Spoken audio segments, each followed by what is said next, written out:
आदाब नाज़रीन, मैं हूं नासिर केशा और आप देख रहे हैं जेकेएसी न्यूज़। तो आज हम मौजूद हैं भदरवा म्युनिसिपल कमेटी के प्रेसिडेंट डॉक्टर शाहिद मुगल के पास। हम जानने की कोशिश करेंगे कि रिसेंटली जो इलेक्शन हुआ, एक सीट इनको कम पड़ रही थी और इन्होंने बहुत ही अच्छे मार्जिन से वो सीट जीती है और फिर से भदरवा के अंदर जो है म्युनिसिपल कमेटी जो है डॉक्टर साहब की बन गई है। सबसे पहले डॉक्टर साहब आपको मुबारकबाद देते हैं, बहुत ही टफ मुकाबला था और आपने आखिरकार जीत लिया। क्या कहना चाहेंगे आप? बहुत बहुत शुक्रिया आपका। मैं पहले अल्लाह ताला का एहसानमंद हूँ कि उन्होंने हमारा मेंबर जो उठा था उसको जिताया वहाँ से लोगों का। सब लोगों को मुबारकबाद देता हूँ जिन्होंने उसे वोट दिया और उसे कामयाब किया। जैसे कि मैंने आपको पहले भी बोला था, जिस जिस दिन काउंटिंग हो रही थी, कि भद्रवाह के लोग पढ़े लिखे लोग हैं, वो समझते हैं कि म्यूनसिपैलिटी में किसको आना चाहिए और कौन होना चाहिए। उस हिसाब से उन्होंने वोटिंग की और हमारे उम्मीदवार को जिता दिया। काफ़ी गहमा-गहमी रही थी, काफ़ी हाई प्रोफ़ाइल सीट मानी जा रही थी क्योंकि आपके पास भी 6 मेंबर्स थे और कांग्रेस के पास 6 मेंबर थे। काफ़ी इल्ज़ाम लगाए गए एक-दूसरे पर, लेकिन बिलाखिर जो है आपने वहाँ पर जीत हासिल की। लेकिन आप पे कुछ सीरियस इल्ज़ाम लगे थे कांग्रेस की तरफ से और उनमें से सबसे पहले ये आया था कि आपने जो अपने वार्ड यानी 6-8 नंबर वार्ड में कुछ नहीं किया है। क्या कहना चाहेंगे उस पर आप? देखिए, पहले मैं सब लोगों को ये बताना चाहता हूँ कि म्यूनसिपैलिटी किस तरह से काम करती है। म्यूनसिपैलिटी के पास एक तो अपना रेवेन्यू होना चाहिए जो वो डेवलपमेंट वर्क के लिए लगाएगा। दूसरा, उसकी फंडिंग गवर्नमेंट से आती है और वो फंडिंग इतनी नहीं होती है कि आदमी खुल के काम करे हर वार्ड में। मैं आपको फिगर्स देता हूँ कि 18-19 में हमारे पास 24 लाख रुपए आया। वो हमने पूरे 13 वार्डों में डिस्ट्रीब्यूट किया और उसके बाद आज तक जितने भी पैसे आए मैं आपको टोटल बताऊंगा। हमारे पास 136 टोटल पैसा आया हुआ है। उसमें से हमने आप 13 में डिवाइड कीजिए, 10 पॉइंट कुछ 46 लैक्स हर वार्ड में गया हुआ है और उसका काम वहाँ पे हुआ है। ये नहीं कि हमने कभी ये नहीं सोचा कि ये हमारे मेंबर नहीं है, ये दूसरी कांग्रेस के मेंबर हैं या दूसरे हैं, उनके वार्डों में हम कम पैसे दें। आज तक हमने वही किया कि जितना भी आया हमने इक्वली डिस्ट्रीब्यूट किया 13 वार्डों में और उसका काम हो गया। लेकिन ये जो बोलते हैं कि हमारे प्रेसिडेंट के वार्ड में काम नहीं है, वो देख सकते हैं कि जितना पैसा हमारे पास था उसका काम तो हो गया वहाँ पे। और वही कांग्रेसी हमें इल्ज़ाम लगाते हैं जिन्होंने इस म्यूनसिपैलिटी को पहले बनाया, यहाँ पे रहे 10-12 साल रहे, और उन्होंने क्या किया। अगर उन्होंने यहाँ पे कोई असेट्स बनाए होते, कोई रेवेन्यू जनरेट करने के लिए उनने कोई स्कीमें बनाई होती, तो इस वक्त हमें कोई प्रॉब्लम नहीं होती।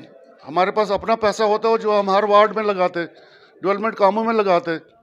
जो इल्ज़ाम लगाने वाले उनने तो कांग्रेसियों ने उनने तो क्या किया, उनने तो अपने घर वालों के नाम दुकानें कराई। जो काम म्यूनसिपैलिटी के थे वो खुद किए उन्हें इलीगली। ये तो लॉ में लिखा है, म्यूनसिपल एक्ट में लिखा है कि जो मेंबर है वो ना उसको ब्लड रिलेशन कोई काम कर सकता म्यूनसिपैलिटी में, ना कोई प्रॉपर्टी ले सकता म्यूनसिपैलिटी। उसके अलावा उन्होंने अपनी दुकानें ली, खुद काम किए। उन्हें क्या किया, उनके लॉ क्या कहता है उसके हिसाब से हम एक्शन लेंगे, ज़रूर लेंगे। तो आप बोल रहे हैं कि आप जो है इक्वली डिस्ट्रीब्यूट करते हैं हर वार्ड में फंड्स जो है, फर्दर आपका फर्दर कोर्स ऑफ एक्शन क्या रहेगा? देखिए, अभी तक जितने भी फंड आए हैं हमने इक्वली डिस्ट्रीब्यूट किया हर वार्ड में, लेकिन अभी भी लोगों को कंप्लेंट है, वार्ड मेंबर्स को कंप्लेंट है, या वार्डों में या दूसरे कामों में। अब हम जो भी हमारे पास पैसा आएगा आज के बाद, उसमें हम खुद देखेंगे। वो मैं अपनी मर्जी से देखूंगा कि किस वार्ड में काम जेन्युइन है और कौन सा प्रायोरिटाइज करना है, वो मैं अपनी मर्जी से करूंगा। अब ऐसा नहीं होगा कि वार्ड मेंबर की मर्जी से होगा। या यहाँ पर हम ये भी देख रहे थे कि लोगों का ये मानना है कि डॉक्टर साहब जो है शांत स्वभाव के हैं, जो है इतना वो जो एग्रेसिव मोड पे नहीं काम करते हैं, जिसकी वजह से जो है कहीं-कहीं जगहों पर काम रह जाते हैं, जो जेन्युइन जगह है। क्या अब हम ये मान सकते हैं कि डॉक्टर साहब जो डॉक्टर शाहिद मुगल जो एक नया वर्ज़न लेके सामने आएँगे और जो काम जो है जेन्युइन जहाँ पर भी होगा वहाँ पर काम करेंगे? बिल्कुल ऐसा ही होगा, क्योंकि अभी तक तो हमने यही सोचा था कि हम मिलजुल के काम कर रहे हैं, हमारी एक कमेटी है, हमारे मेंबर सारे मेंबर हमारे साथ बराबर का सलूक रखते हैं। लेकिन देखा गया है कि नहीं, ऐसा नहीं हुआ। हमारा काम करने के बाद भी, उनके वार्डों में काम करने के बाद भी शिकायतें यही आ रही हैं कि काम नहीं हुआ। अब हम खुद देखेंगे, देखें, काम तो हमने हर वार्ड में करने हैं, लेकिन हम अब अपनी मर्जी से काम कराएंगे। जो मुझे लगेगा कि ज़्यादा इम्पोर्टेंट काम है मैं वो काम कराऊंगा।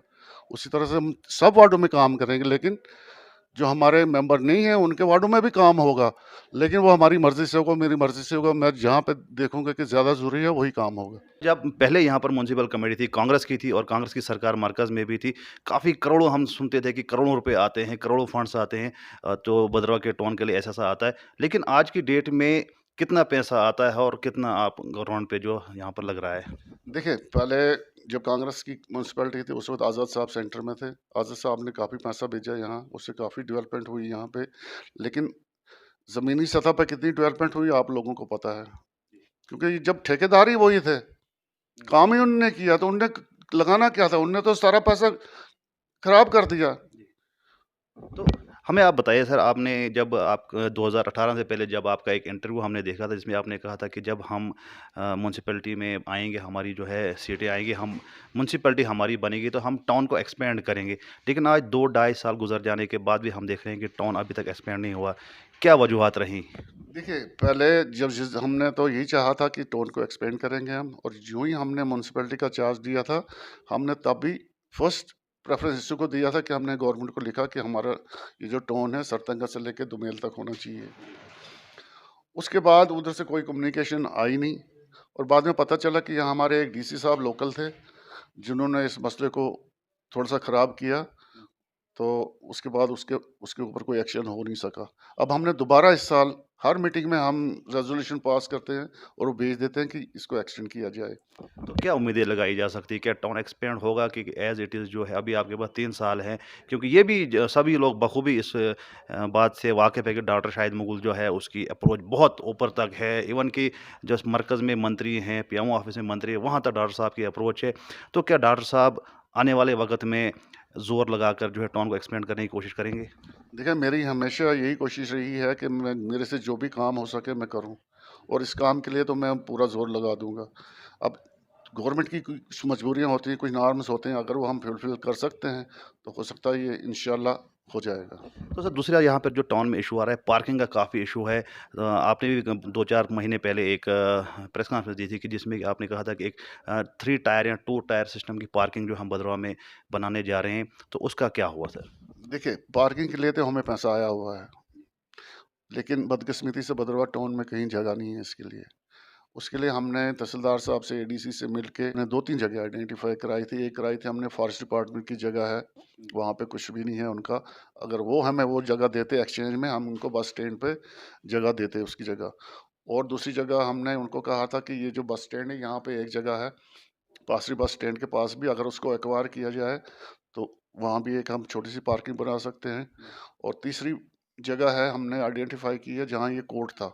कोर्ट के बाहर जो जगह है, वो भी हमने आइडेंटिफ़ाई की है, उनको लिखा हुआ डीसी साहब को भी लिखा हुआ कि एक्सचेंज में हम वो हमें दे दें और हम उस पे अपना काम शुरू करें। तो सर दूसरा एक क्वेश्चन आता है कि हमने देखा कि पूरे जम्मू कश्मीर बहुत सी कमिटीज़ को जो है कौंसिल बना दिया गया है, लेकिन भदरवा म्युनिसिपल कमेटी जो बहुत पुरानी कमेटी है, ये कौंसिल नहीं बन सकी। में आप क्या कहते हैं? देखिए कौंसल बनने का सवाल है वो पॉपुलेशन पे डिपेंड करता है कि उस जगह की पॉपुलेशन कितनी है। अगर 30,000 से ज़्यादा पॉपुलेशन है तो फिर उसको वो उसमें कन्वर्ट कर देते हैं कौंसल में। वही जब जब हमारा एरिया बढ़ जाएगा, अगर सरतेंगल से लेके अटकार तक हमारा एरिया बढ़ गया, तो ऑटोमेटिकली हमारी भी कौंसिल बन जाएगी। तो सर जो आपने कहा कि 30,000 से होनी चाहिए, लेकिन हमने कहीं-कहीं जगहों पर देखा कि डिस्ट्रिक्ट हेडक्वार्टर्स की बात करें, अगर रामबंद की बात करें तो वहाँ पर टोटल 7 वार्ड्स है, वहाँ पर जो है काउंसिल बना दिया गया है।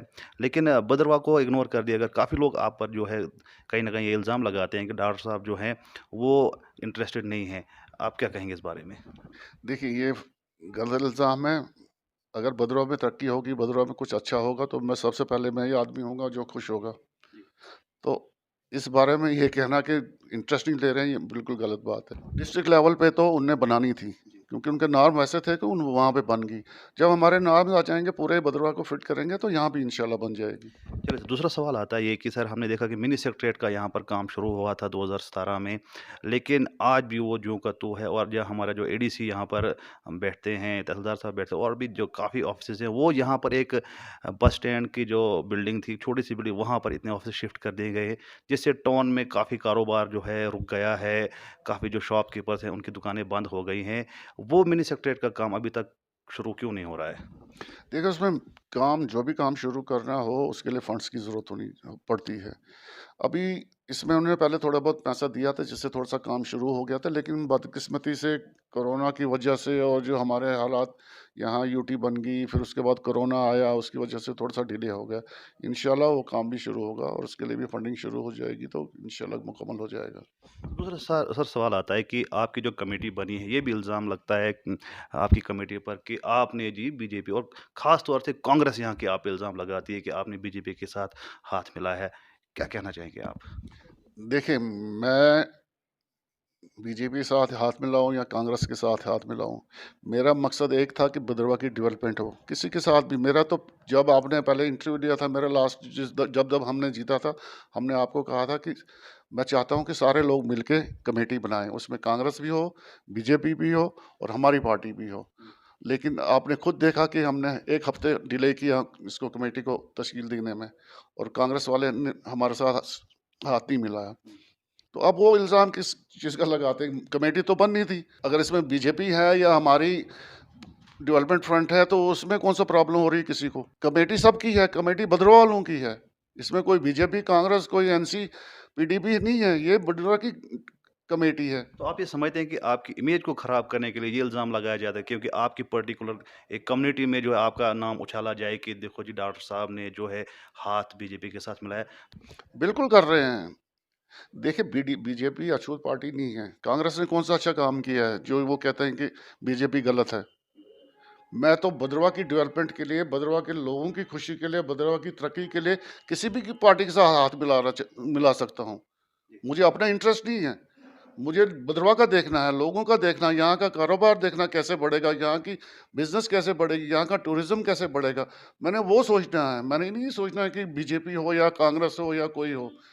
मुझे तो मिल-जुल के सबके साथ काम करना है। तो ऐसा हमने सुना है कि कांग्रेस ने आपको ऑफ़र किया था कि हमारे साथ आ जाओ, लेकिन एक मेंबर की हैसियत से आप आ जाओ कमेटी में और जो चेयरमैन और वाइस चेयरमैन जो है वो कांग्रेस का होगा।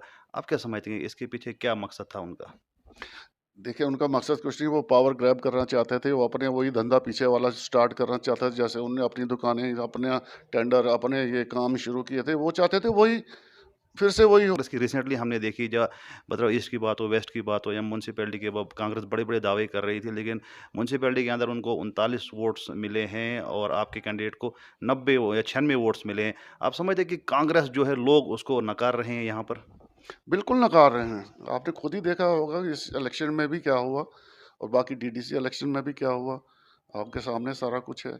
बाकी ये जो इलेक्शन हमने जीता अभी, उसमें हमारे उम्मीदवार जो इमरान थे, उन्होंने काफ़ी अच्छी तादाद में वोट लिए और उसके मुकाबले में एक क्या कहते हैं सो कॉल्ड एक बहुत बड़े अपने आप को नेता समझते हैं, क्या कहते हैं इसके पैंथर पार्टी के जो उम्मीदवार हैं यहाँ से पैंथर पार्टी के एमएलए के, आपने देखा होगा कि उसको कितना वोट आए।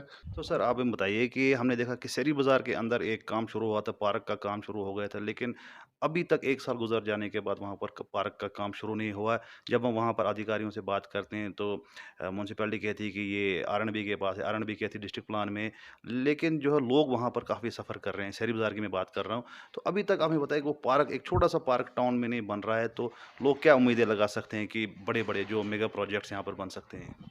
देखिए ये आप सही बात कह रहे हैं कि जो पार्क वहाँ पे थी, जो बननी चाहिए थी वो वहाँ पे बनी नहीं उस हिसाब से। जो हमने सोचा था कि इस हिसाब से हम इसको बनाएँगे, लेकिन बदकिस्मती से वो पार्क आरएंडबी ने काम शुरू किया वहाँ पे और ना हमें पूछा, ना हमें कुछ, ना जो हमने डिज़ाइन बनाया था, ना उस पे उन्होंने अमल किया। उन्होंने खुद चारों तरफ वो दीवारें चढ़ा दी तो उसको बिल्कुल उसका बेड़ा गर्क कर दिया। इसमें डॉक्टर साहब आप यहाँ पर प्रेज़िडेंट हैं, चेयरमैन हैं म्युनिसिपल कमिटी के और जो वो है प्रॉपर्टी टाउन के अंदर है, तो आप इस पे ज़ोर क्यों नहीं लगा रहे हैं?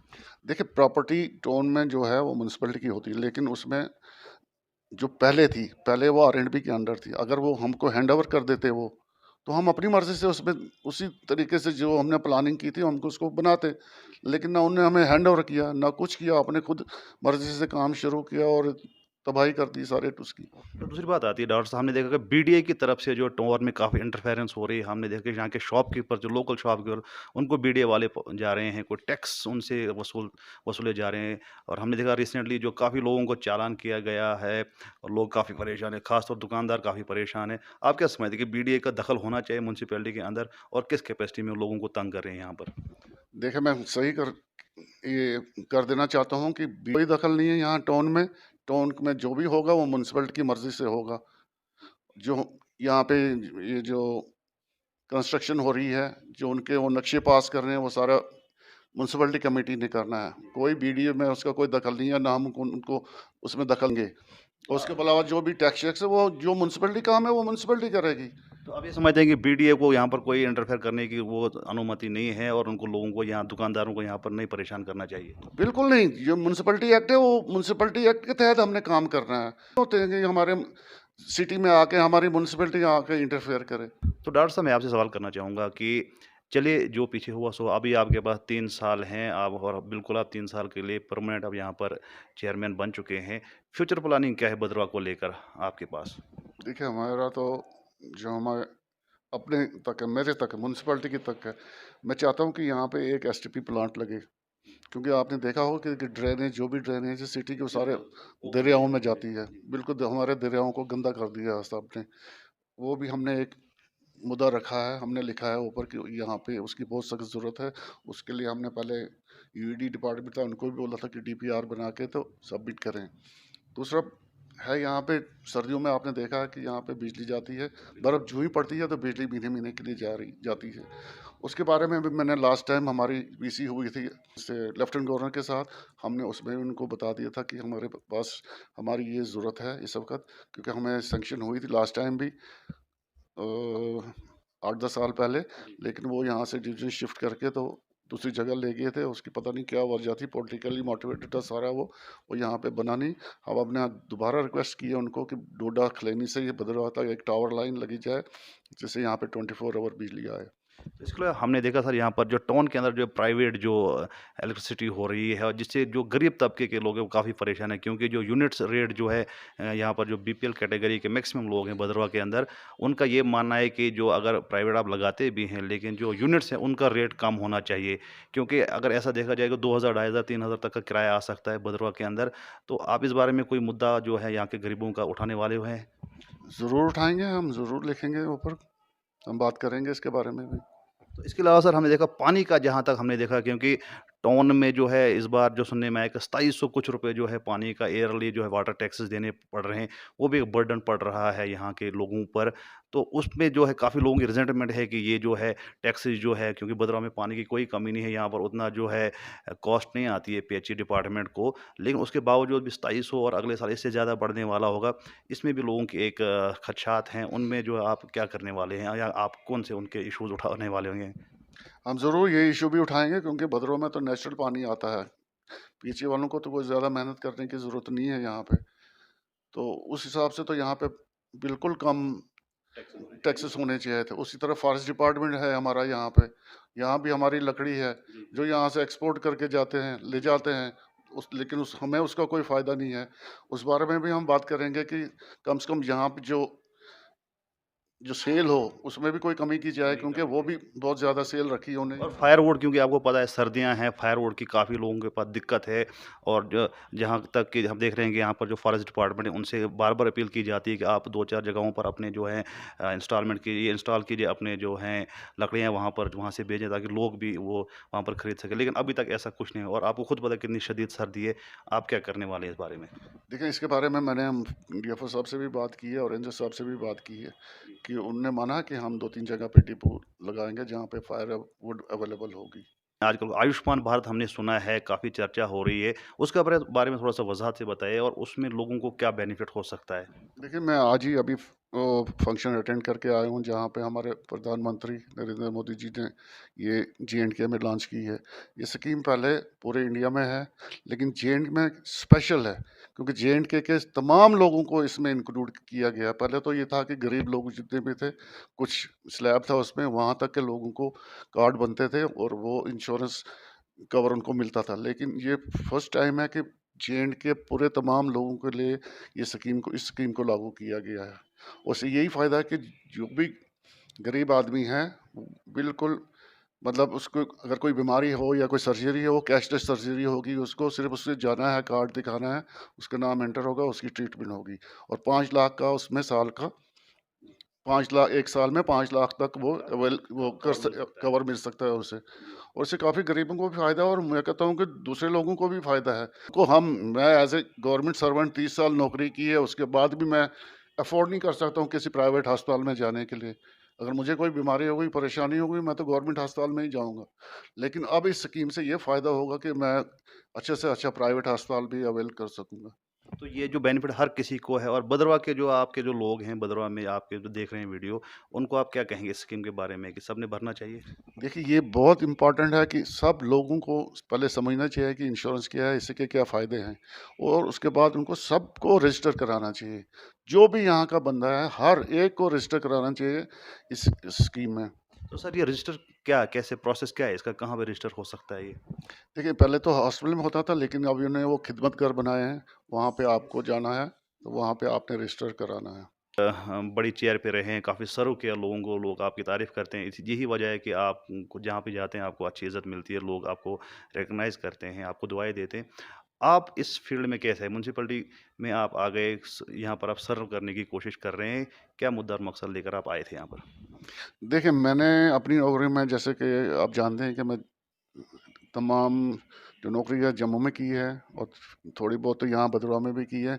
लेकिन नौकरी के टाइम में भी मैंने तमाम लोगों को हिंदू, मुस्लिम, सिख जो भी ईसाई जो भी आता मेरे पास उसका काम किया है।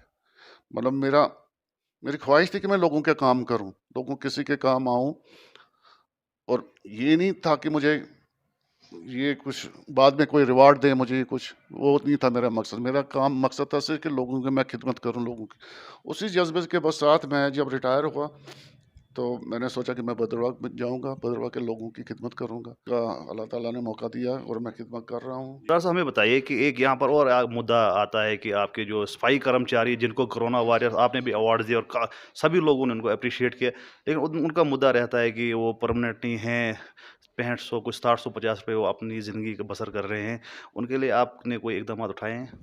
जी, बिल्कुल उठाए हैं। हमने 2-3 बार ऊपर लिखा है गवर्नमेंट को और वो अभी रूल-शूल्स बन रहे हैं गवर्नमेंट के नए म्युनिसिपैलिटी एक्ट के अंदर और मुझे उम्मीद है कि जल्दी उनका भी काम अच्छा उनको भी मिलेगी पे पूरी पे मिलेगी।